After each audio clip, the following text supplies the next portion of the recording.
Hi, you're listening to the Sandy Padilla podcast, where you will hear stories of hope and healing that inspire and encourage you. As an author, speaker, and worship leader, I truly believe in the healing power of music and miracles. I really want to thank you for joining me today because it's my prayer that you experience new levels of freedom and joy. And it's my hope that the supernatural can become completely natural in your life. Along with my healing story, you'll hear how my guests overcame difficult trials and found breakthroughs in their own spiritual journey. Fear can turn into freedom, pain into peace, and brokenness into beauty. Let's learn and heal together. All right. Well, welcome, Debbie. I'm sure glad that you had the opportunity to join us on our podcast today. Thanks for making the time. So let's see. Give us a little background on yourself and your family, where you live, and what is your day-to-day like? My day-to-day is never the same, but I live in Houston, Texas. My husband has a wonderful job of training astronauts and cosmonauts and things like that. So not everybody's married to one of those. So I have a rocket nerd for a husband who's absolutely great and very intelligent and can still talk to me. So we're in good shape. That's awesome. That's awesome. My dad was an aerospace engineer, so that's just near and dear to my heart. So that's amazing. Yeah. So we're here in the Houston, Texas area. And obviously, I spend a lot of my day leading a nonprofit as the CEO and speaking and donors and vision casting and doing things like that. And then I also coach executives on how to take their lives and their businesses from success to significance, using a lot of the things that I've learned over the years in building the nonprofit from scratch. And then in my free time, I try and be the best spouse I can be, and also be the mom I can be, and be the grandma I can be. So that's what I do. Oh, that is wonderful. Oh, my goodness. Never a dull moment in your household, right? No, there definitely is never a dull moment. Oh, my goodness. Well, we had a chance to chat the other day, and I think you've been through quite a journey. And, you know, this podcast, The Frequency of Healing, is all about how God has transformed us and changed us and drawn us closer to Himself. So I'm just wondering if you could share one of your stories. I know, each of us has a testimony of how we came to Christ, but we also have other stories, healing stories. I would love to hear how you ended up launching your ministry, the Hope House and Anchor Point. We just love to hear the backstory and get a little glimpse into how God orchestrated all of that. Sure, I'd be glad to. What I always like to tell people is, all stories have highs and lows, and so just put your seatbelt on, and we're going to go on the roller coaster, and we'll make our way through it, okay? But, if you go back in my life, one of the things that I always wanted to be was a young grandma. And I think that's because my parents were younger in the sibling lines that they were in. And so I didn't really have grandparents because they had passed on. And we had a lady that kind of adopted us as a grandma. And I loved that lady, but she had multiple sclerosis for most of the time that I knew her, and even was wheelchair bound. And she taught me a lot of things about joy and suffering and, loving well and ending well and all those types of things. But I just in my head was like, I got to be a young grandma. I don't want to be in a wheelchair. I got to be a young grandma. This was in my head, right? And so I'm a girl that gets things done. So I knew I had to find a guy, fall in love, get married, have children, and then you can be a young grandma. So I started out right after it and went to college and found the guy. I did get my degree, fell in love, got married, check, check, check. And that was great, and I was like, let's get pregnant. And that didn't happen. Infertility became the name of the game for us for about 5 years. And that was really a really trying time for me because as a girl that can do anything, I couldn't do that, right? And so I really struggled with like my identity and my value because I couldn't have children, and I wanted them so bad, and God had given me a heart for them. And I'm like, you gave me a heart for kids. Why is this so hard? And everybody around me is pregnant. So I went through this whole phase of all this. And right at the very end, before we gave up trying, we did one last fertility study, and we got pregnant, and they diagnosed us with twins, which I was like, Wow. great. That took Surprise. 5 years. Yeah, that took 5 years. So you know what? I want 4. We'll do them 2 at a time. It'll be great. And off we went on our merry little way, and didn't really slow us down. We were super excited, and felt blessed and all that good stuff. Around 13 weeks, my body started to miscarry, and I ended up in the emergency room. And the emergency room checked for a heartbeat, and they said, we hear one, but we don't know if we hear 2 different ones or if it's just the one, but you need to go to your doctor on Monday. So that was a very long weekend. And we got promoted to the high-risk doctors on Monday. And sitting in the lobby, I told my husband, I'm like, we're going to go in there, and we think we're going to lose the babies, and they're going to tell us we're having triplets. And haha, wouldn't that be funny? And so we go in there, and the lady puts a probe on us, and guess what? I see 3 immediately. And she kept checking, and then she found a 4th one. And I looked at her and I said, you do not need to look for any more. This is high risk enough. It doesn't matter at this point. It's like out of control. And so once that was diagnosed, that we were carrying 4, we realized to make it to the very next day was really pretty much a miracle. And we knew that we had to get these babies to 30 weeks. And we were around 14, 15 weeks at the time. And so we just started every day trying to do the right things, drink enough water, eat. I mean, it's not so easy. I mean, how many of your audience have eaten for 5 every day, every meal? And I'm like going, it ain't easy. And so we would just do the things that we knew to do, and we kept getting ready. And, really, when we went from being diagnosed with twins, we thought we could handle everything. When we were diagnosed with quads, everything just became too big. I mean, it was like, I don't know what we're going to do. It sounds overwhelming to me. Yeah. So I just had 1 at a time. So my mom said, why don't you just take 1 day at a time? And I went, oh, that's a really good idea. And so all this worry and anxiety I was picking up, trying to figure out how I was going to make my way in the world. I just focused back and learned to trust God each day that we went, and realizing and being grateful that we were making it each day in this pregnancy. And around 26 weeks, I woke up, I was standing in water, and I realized that was the one of the baby sacs had ruptured. So they put me in the hospital, hopefully still to make it to the 30 weeks. But the next morning, one of the babies stuck his hand through my stitched cervix and waved to the world, hello, I'm coming. And I was like, oh no, this is too early. And I'm looking at the doctor going, no, put that hand back. We'll just forget that any of this happened. And we'll just pretend that no, it's too early. And she was like, no, you have to deliver this baby.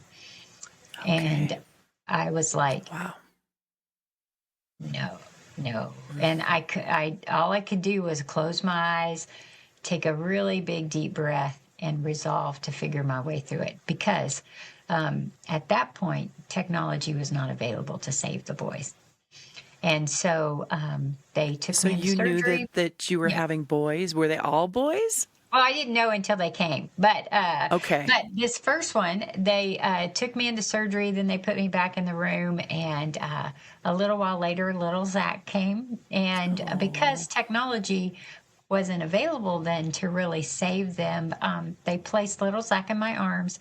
And I held him and rocked him and loved him until he drifted into eternity.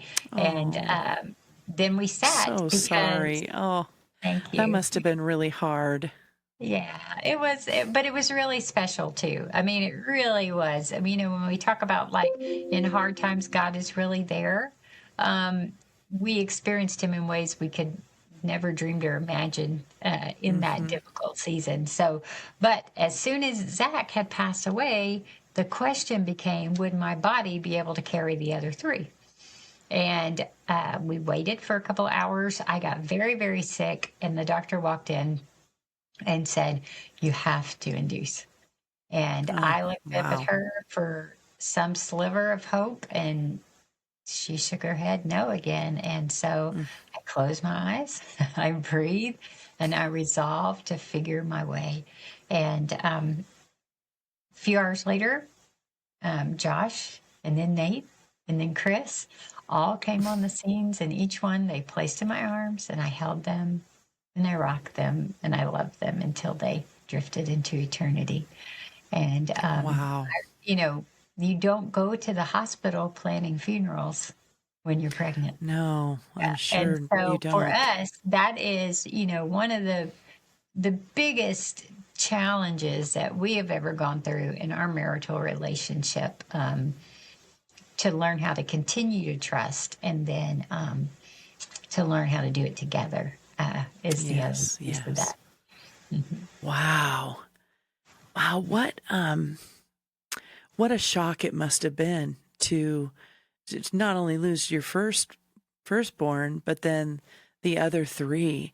And each child, we know that the Lord knits us together in our mother's womb, and life is sacred and precious. And He knows our days. He planned all of our days. And Mhm. so, how did you find comfort during that time? I would tell you that what I said earlier is true. The supernatural peace and calm, I mean, like everything stops. It's like, I Yeah. can't, I've only experienced this a couple times in my life, but it's like the world just stops rotating Mm. and nothing else matters. And while it was an extremely difficult time, I would say I was extremely at peace, Mm. and I didn't like what I was going through, but I can tell you that looking back now, I can see that God was all over that. So I think a Mm. lot of times Yeah. when we get in hard situations, we don't think God is there.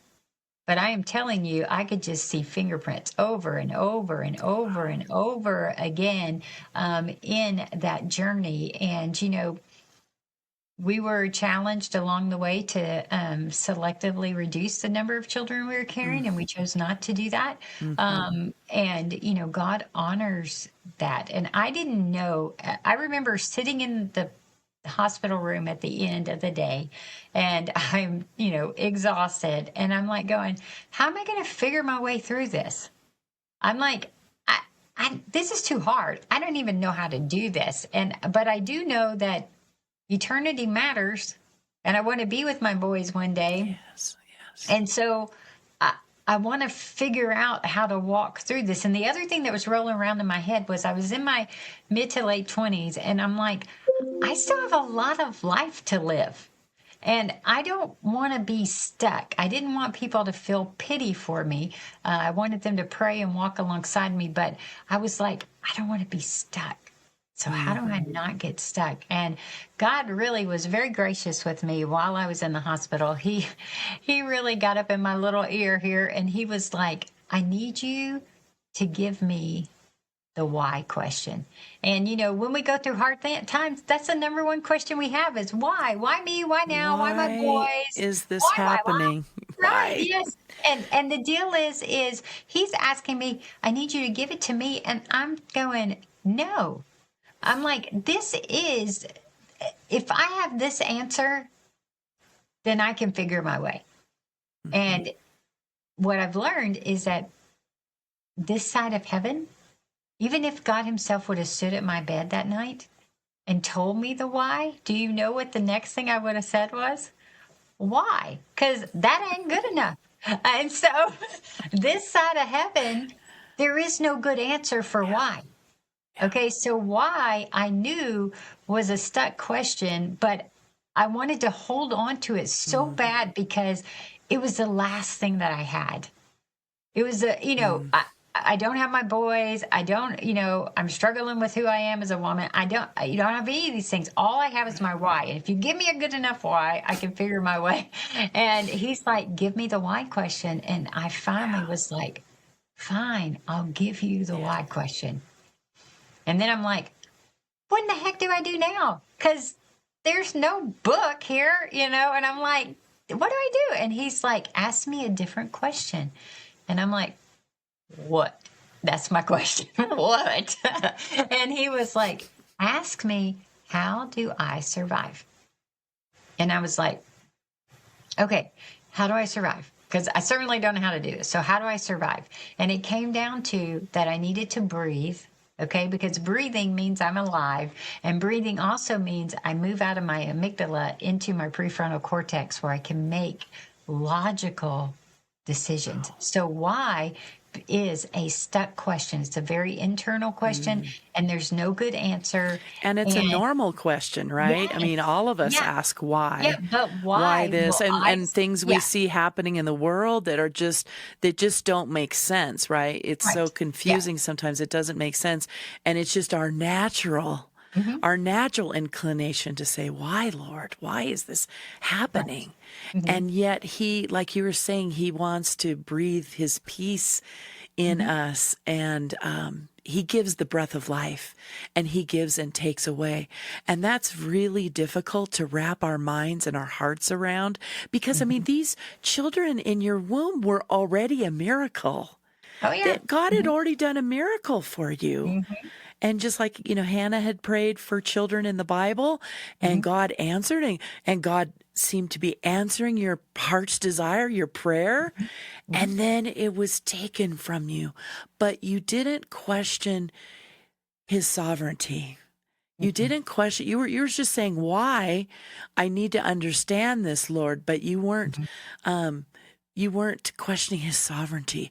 I heard you say, um, you saw this in light of eternity, and Mhm. you will see your boys again, right? Yeah. And Mhm. that must bring you a lot of comfort. And just that you gave each of them names, I think that is so special because, I was adopted from birth. Mhm. And years later, when I found my birth mom, this is part of my story in my book, The Frequency of Healing. When I found my birth mom, she left me a letter, and she wrote this letter to Elizabeth Rose, which was my grandmother's name. And she Mhm. named me. Uh-huh. And it just meant, that alone just meant so much to me. So Yeah. I just think it's precious that your boys have lives. They're in heaven with Jesus. Mhm. And so talk a little bit about that, how you grieved through the loss of them, and just how God comforted you. Yeah. So I would say, one of the funny things is even from the beginning, I'm like, okay, God, it really bothers me that they're in heaven and they know everything. And I'm still down here. That really just frustrates. Like, that's not fair. But I'm like, okay, I'll give that up for a little while. But for me, this idea of how do I survive, and the breathing, and God really was very gracious in teaching me to just take the next best step, whatever that was. And I wasn't some super giant of the faith. The next best step might look like getting up, brushing my teeth, and then going back to bed 5 minutes later on a It's certain day, because okay. that was just more than I could handle. But I was able to walk through what I kind of call the grief process. I don't know why.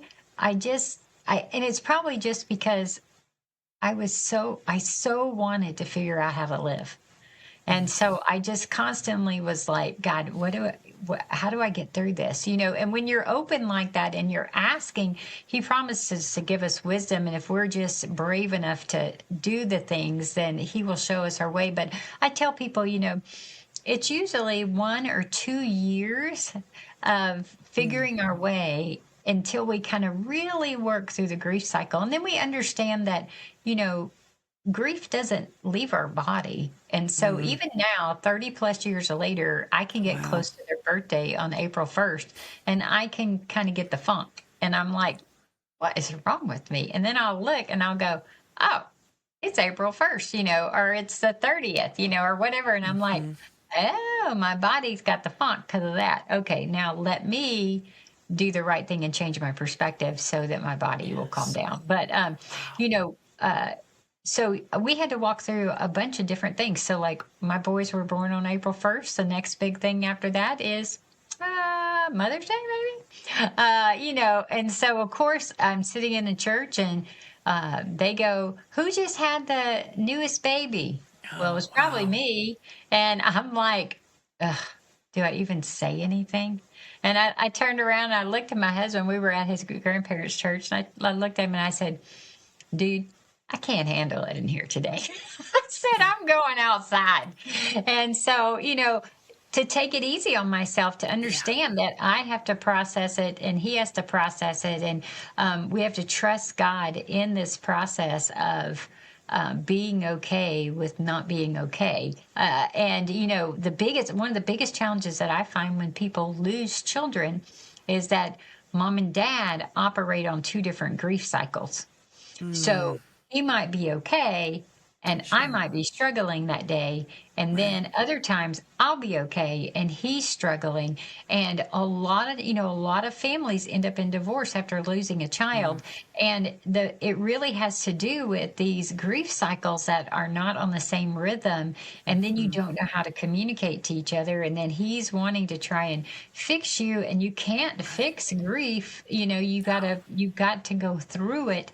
And Right. that is where we have to realize that we're just not the enemy, that we're together Right. on this. And it's okay if we're not exactly cycling together. So we had to work really hard Wow. to figure out how to walk alongside of each other and with a lot of grace. And, once we got through that first year of all this new, because I have to figure out where my new normal is. And Right. because normal's no longer normal, right? Everything looks different. And that first year, and then the second year, you start to get a rhythm and it gets Gotcha. easier. And I would tell people the more that I could find safe people to tell my story to, that would look at me and still see my preciousness and love me and encourage me and not let me just stick in my why, Yeah. that would challenge me to continue moving forward. Uh, the more I told the story, the easier it got to tell. Wow. And so I've told my story thousands of times over the years, but we think that we're the only ones struggling with it, right? And that Right. is why the why and the isolation is so devastating. Is Right. that we need to find people who have walked through grief and can show us the way and go, no, you can smile again, and I didn't know how God would answer this desire for children in my heart. I Yeah, just because knew. I'm just curious. So when you and your husband were struggling with the infertility, when you were going through that season of infertility, were you looking at adoption at all? Because I love how your story began to unfold, and Yes, then you started looking into adoption. So at what point did you start looking into adoption?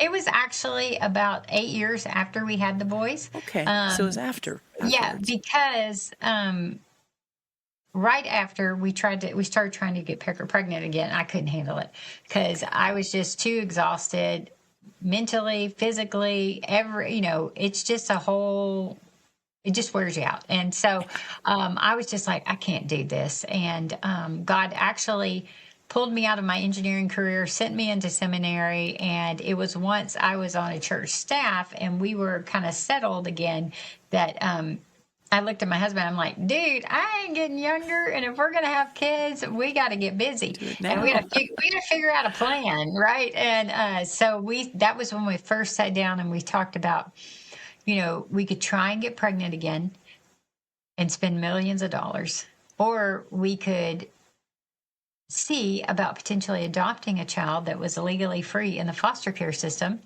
and spending millions of dollars on them. And, we would have children. You could go the Wow. pregnancy route and never have children. So we didn't really know what we were doing exactly. But I knew I wanted a sibling group, and I knew I wanted them to be a little bit older than babies. And Okay. we just said, okay, God, we'll just start looking at this. And we just started going down that road and figured it out. And we actually adopted five. And then 7 years later, we adopted another sibling group of two. And then 3 years after that, another sibling group of two. That gave us Wow. total. No wonder you're so busy. And now you're a grandma too. You're a lolly. Yes, and I got to be a grandma still, right? Remember, that was the dream. Oh, I wanted to be a young grandma, and I definitely just this weekend had a bunch of them over, and I was winning the relay races. Of course, I had that's to get a little fun. bit of a head start, but I'm like, I'm gonna win. So they were like, That's okay. awesome. And So, then how did the adoption process lead you to begin a home for unwed mothers and Anchor Point where you're discipling yeah. people? Just tell us a little bit about that. Yeah. So what I think we find is, somewhere in my journey, I went from asking God, how do I survive, to how do I thrive? And I said, here's the deal. You're a redeemer of stories, and I want you to take my story and make something good of it and Wow. show me, and I will do what you ask me to do. I didn't know exactly what that meant, but I was like, okay, I'll do. And so we started this journey that took me out of my engineering job into Hmm. ministry and onto a church staff. None of those things are things that I would plan. And then adopting, and ultimately God planted a seed that He wanted me to start Anchor Point. I was working in prison ministry, running about 4 states of prison ministry for Chuck Oh, Colson and wow. Prison Fellowship. And God was like, I want you to walk away and go do this. And I was like, nope. I am like got 7 kids, and it's a full-time mission field at my house, and I work in ministry. No, go find someone else. And he just won't let go, right? So he kept pushing the thing, going, I need you to do this, Wow. I need you to do this. And this went on for about a year. And so he took away my job in a week. And then once the dust settled, he said, do you have time now? And I'm like, yes, I got plenty of time. I'll go do what I'm supposed to do. And I knew I was supposed to start this ministry that gives families hope and impacts thousands, and didn't really know what I was doing. But I found another lady. I was like, okay, I'll be obedient. So I told this other lady, and I'm thinking, if she ain't in, then I'll be off the hook. She was like, that's the best idea ever. I'm like, and then Wow. I had to start talking to people and going, hey, we're going to build this ministry, and we need you to buy into the vision and all that stuff. And I'm like going, what am I doing? And so I didn't really have a clue, but I knew that if I took the next best step, that He would show me. He would meet me and He would show me. Then I would take the next best step. And that's how I got through grief. That's how I started the Yes. ministry. And we continue to build it. And I go, I want to leave a legacy. So I have to live a legacy. And so my boy's legacy lives on in the fact that we are impacting families and people through my life. And then, one day I'm going to get to heaven, and this ministry is still going to be here, and I'm going to be standing next to Jesus, and someone's going to come to know Jesus, or someone is going to get blessed by that ministry. And I'm going to be saying, look, Jesus, that's what we did. That was so cool. Thank you for letting me do that Wow. with you. And I that just is, think that is that's so cool, right? amazing because God planted these little babies in your womb as a miracle, and then He took them to heaven. But then He turned that around through your surrender and your willingness. Now He's making multiple miracles in Mhm. lives. Lives are being changed. Yeah. They're being transformed because young girls that find themselves pregnant and Mhm. without a support system need help, and they need hope, and most of all, they need Jesus, right? Yeah. So they Mhm. need that forgiveness from whatever they were struggling with in their lives. And you are providing a living facility. I think you said an 18-month Yeah, a maternity program home. for them to come through and then to relaunch their lives so that they have a good future. And Yeah. I just love how God's word says that, he doesn't ever leave us or forsake us, and he wants to give us a future and a hope, and he has good plans for us. And I just love it how he brought you through this journey of surrender. Really, that's what Yeah. I hear in your story. It's Don't just forget that the humility I willingness. had to Oh, find. yes, and of course, and just acknowledging his sovereignty, that you might not understand why he took your precious little boys. But then he redeemed that. He's a God of redemption, and he's brought you into this flourishing ministry. And tell me about the book that you wrote, The Heart of Legacy, because all of us we know God has a plan for us, but sometimes we get stuck, just like you were stuck in your life. We get stuck with not knowing what steps to take. So how do you direct people? What scriptures can anchor people into finding out and discovering their legacy? Uh-huh. Yeah, so I would say the heart of legacy is just my story, just written out, and it's the story of Anchor Point, how the ministry kind of came to be. And then in Okay. the center, it is full of information on what would it take for me to live a focused, faithful, and fearless life. Okay. And so Wow. it Say gives that you again. That was really good. A focused, focused and faithful and fearless faithful, life. Yeah. and And fearless life. that's all I've done my whole life. And so I Wow. go, these are like little things that you can do. Just that concept of breathe and take the next best step Yes. and meet God and take the next best step. All of that stuff's in there because I Yes. wanted to help people know how to make their way. And Mm. that's really what our journey is about, is reaching back and grabbing others and bringing them along and catapulting them ahead of us. Yeah. But people reached back for me. And so God just told me about 7 years ago to write the book. 2 years ago, he said, now's the time. And I was like, oh, you got to be kidding me, but okay. And so that has been, and we give that book away to your audience for free. Oh, So they can wow. get that at the heartoflegacy.com. And you'll have that, I know, probably in the show notes. But Yes. We'll put that it link gives up you, for you. Yeah. yeah, it gives you lots of just great tools in there. And then the back third of the book is all life change stories that have happened through Okay. Anchor Point over the years. So it's just a wonderful testament to remind us of the impact that God can have when we are humble and when we submit and surrender to Him and trust that our Daddy God is writing a good story and that He wants nothing but our absolute best. And so for me, I love this Romans 15:13, and it's may the God of hope, may the God of, I totally got it wrong. May the God of joy, peace and joy, may the God, okay. Here's what the premise is. I'm sorry I butchered that so It's bad. Romans 15, 13. 13. Maybe I can find it really Yes, quick. may the God of hope fill you with all joy and peace as you trust in Him, as you overflow with hope through the Holy Spirit is basically pretty close to it. Okay, and so I love this idea that I can have joy and peace in all situations, and that the Wow. Holy Spirit will overflow the hope in me so that That I is can have it to give it to the world, right? And I love that. And so That's that a is that's a the beautiful voice. verse. I Yeah. would like to read that. Romans 15, verse 13. May the God of hope fill you with all joy and peace as you trust in Him, so that you may overflow with hope by the power of the Holy Spirit. Yeah. And that's what he wants for us, right? Yeah.